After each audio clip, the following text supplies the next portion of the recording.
Friends, welcome back to my channel. ఈరోజు మనం Telangana style తలకాయ కూర ఎలా చేసుకోవాలో చూసుకుందాం. దీనికోసం 3 ఆనియన్స్, 2 చిల్లీస్ తీసుకుని కట్ చేసి పెట్టుకోవాలి.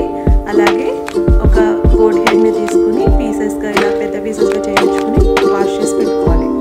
సో స్టవ్ మీద ఒక కుక్కర్ పెట్టుకుని దానిలోకి ఒక 3 to 4 టేబుల్ స్పూన్స్ ఆయిల్ పెట్టుకోవాలి. ప్రెషర్ కుక్కర్ తీసుకోండి, ఎందుకంటే గోట్ త్వరగా కుక్ అవ్వదు కాబట్టి కుక్కర్ పెట్టాల్సి వస్తుంది.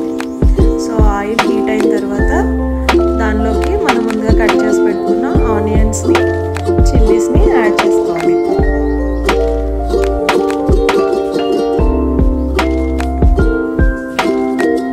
వీటిని ఒకసారి కలుపుకొని గోల్డెన్ బ్రౌన్ కలర్ వచ్చేదాకా ఆయిల్లో ఫ్రై అవ్వాలి. తర్వాత 2 టేబుల్ స్పూన్స్ జింజర్ గార్లిక్ పేస్ట్ని యాడ్ చేసుకుని బాగా కలుపుకోవాలి.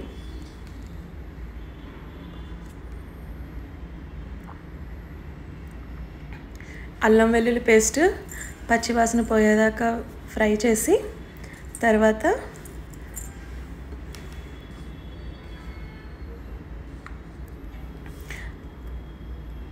పసుపుని యాడ్ చేసుకోవాలి.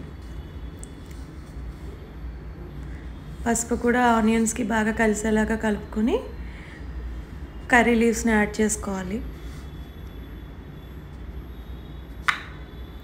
సో ఇలా చూసారా, ఆనియన్స్ ఇట్లా బాగా అల్లం వెల్లుల్లి పేస్ట్, ఆనియన్స్, కరివేపాకు బాగా ఫ్రై అయిన తర్వాత మనం ముందుగా వాష్ చేసి పెట్టుకున్న గోట్ హెడ్ని యాడ్ చేసుకోవాలి.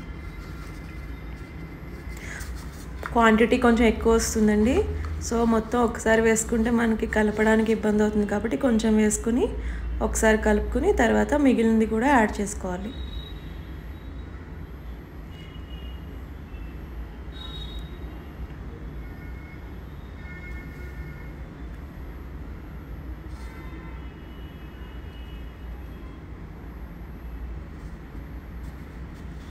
మొత్తం యాడ్ చేసుకున్నాక ఒకసారి మళ్ళీ కలుపుకొని సాల్ట్ని యాడ్ చేసుకోవాలి. ఇక్కడ 3 టేబుల్ స్పూన్స్ సాల్ట్ యాడ్ చేసుకుంటున్నానండి.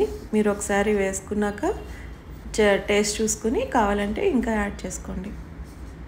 తర్వాత సాల్ట్ వేసి కొంచెం మగ్గిన తర్వాత కారంని యాడ్ చేసుకోవాలి.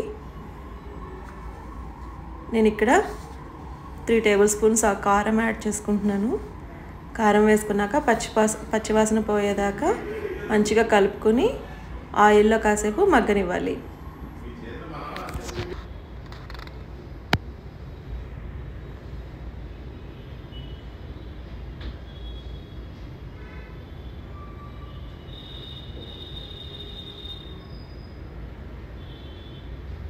ఆయిల్లో బాగా మగ్గి కారం పచ్చివాసన పోయిన తర్వాత వాటర్ పోసుకొని కుక్కర్ పెట్టుకోవాలండి. నేను ఇక్కడ కుక్కర్ పెట్టుకొని ఒక 5 to 6 విజిల్స్ వచ్చిన తర్వాత కర్రీ ఇలా అయింది. ఇప్పుడు మనం బ్రెయిన్ని యాడ్ చేసుకోవాలి.